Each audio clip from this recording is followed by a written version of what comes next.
அந்த ஜெயிலில் இருந்தவர் இப்போ ஒரு ஆடியோ ஒன்று இணையதளத்தில் வைரலாகி வருது.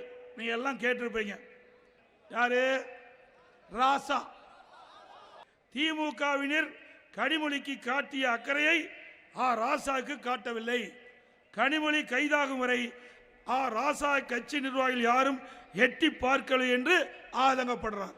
அதில் சொல்றார், சமூக நீதி பேசும் திமுகவில் சாதிய பாகுபாடு இருப்பதை அப்பட்டமாக ஒத்துக்கொள்கிறார்.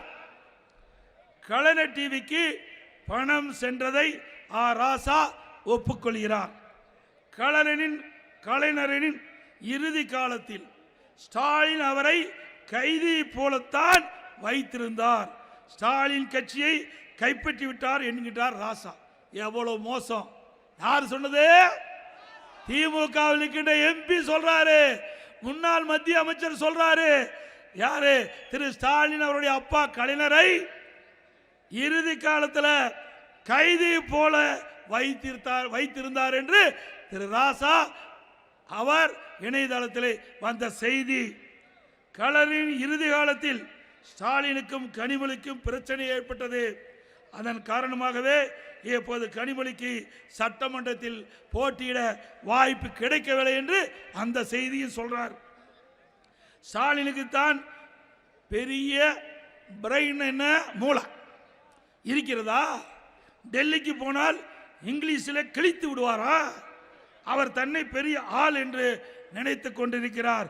அவர் கனிமொழியை ஒரு நாளும் நம்ப மாட்டார். இது ராசா சொல்றார். என்னை எப்போதும் கட்சியில் வெளியே தள்ள முடியாது. என்னை எப்போதும் கட்சியிலிருந்து வெளியே தள்ள முடியாது. என் செல்வாக்கு, என் கம்யூனிட்டி, என் அறிவு என்று எதையும் வெளியே தள்ள முடியாது என்று ராசா சமூக வலைதளத்தில் பரவலாக வைரலாக பரவி வருகிறது. அப்ப இன்றைய முதலமைச்சர் திரு ஸ்டாலின் அவர் அப்பாவை எப்படி வச்சிருந்தாரு? கைதி போல வச்சிருந்தாரு. சொந்த அப்பாவே அப்படி வச்சிருக்கிறவரு நாட்டு மக்கள் என்ன பாடுபடுத்துவார் சிந்திச்சு பாருங்க. நாங்க அப்பொழுதே சொன்னோம், யாரு நம்பல. இன்றைக்கு பூனைக்குட்டி வெளியில வந்து விட்டது. உண்மை செய்தி வெளியில வந்து விட்டது திரு ராசா மூலமா. இன்றைக்கு புதுசா அறிவிப்பு வெளியிட்டார். ஏற்கனவே இருக்கின்ற அறிவிப்பு தொங்கிட்டு இருக்குது. இன்றைக்கு கிராமத்தில் சொல்லுவாங்க, கேட்கிறவர்கள் அதுக்கு மேல நீங்களே முடிவு. என்ன தமிழ்நாட்டு மக்களை பற்றி அவ்வளவு எளிதா இட போடுறீங்களா? தமிழ்நாட்டு மக்கள் அறிவு கூர்மையான மக்கள். எது சரி எது தவறு சீர்தூக்கி பார்த்து இட ஓட்டு தீர்ப்பளிக்கக்கூடிய ஆற்றல் மிக்க மக்கள் தமிழ்நாட்டு மக்கள். ஸ்டாலின் அவர்களே, கடந்த முறை கவர்ச்சிகரமாக அறிவிப்பை வெளியிட்டு மக்களை ஏமாற்றி ஆட்சிக்கு வந்துட்டீங்க. இந்த முறை அது நடக்காது. உங்களுடைய உண்மையான முகத்தை மக்கள் பார்த்து விட்டார்கள். இனி உங்களுக்கு தமிழகத்திலே வாய்ப்பில்லை. இன்றைக்கு மத்திய அரசாங்கம் அறிவிக்கப்படுகின்றது, எல்லா மாநிலத்திலும் ஜாதி வாரி கணக்கெடுப்பு எடுக்கப்படும் என்ற அறிவிப்பை வெளியிட்டிருக்கிறது. அதை தமிழகத்திலே நடைமுறைப்படுத்தப்படும். ஜாதி வாரி கணக்கெடுப்பு தமிழகத்திலே நடைமுறைப்படுத்தப்படும். தமிழ்நாட்டுக்கும் டெல்லியிலுக்கு என்டிஏ அங்கதான் போட்டியா. இப்ப எங்க தேர்தல் நடக்குது சொல்ல? எங்க நடக்குது? தமிழ்நாட்டில் நடக்குது. என்ன தேர்தல் நடக்குது?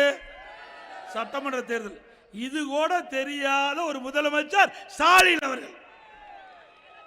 ஏங்க, தமிழ்நாட்டில் தான் சட்டமன்ற தேர்தல் நடக்குது, டெல்லியிலா நடக்குது? நம்மை பற்றி குறை சொல்வதற்கு அவரால் ஒன்று கண்டுபிடிக்க முடியல. அதனால பாரதிய ஜனதா கட்சியை விமர்சனம் செய்கின்ற மாதிரி என்டிஏ கூட்டணி வச்சு இன்றைக்கு விமர்சனம் செய்திருக்கார். தில்லு திராணி தெம்பு இருந்தா அண்ணா திமுக பத்தி பேசு, நாங்க சரி எங்க தொண்டை பதில் சொல்லுவோம். எந்த திராணியும் இல்லாம சட்டமன்ற தேர்தல் இப்ப நடக்குது. இன்னைக்கு சட்டமன்ற தேர்தலில் அண்ணா திமுக வெற்றி பெறும் 100% அவருக்கு தெரியும்.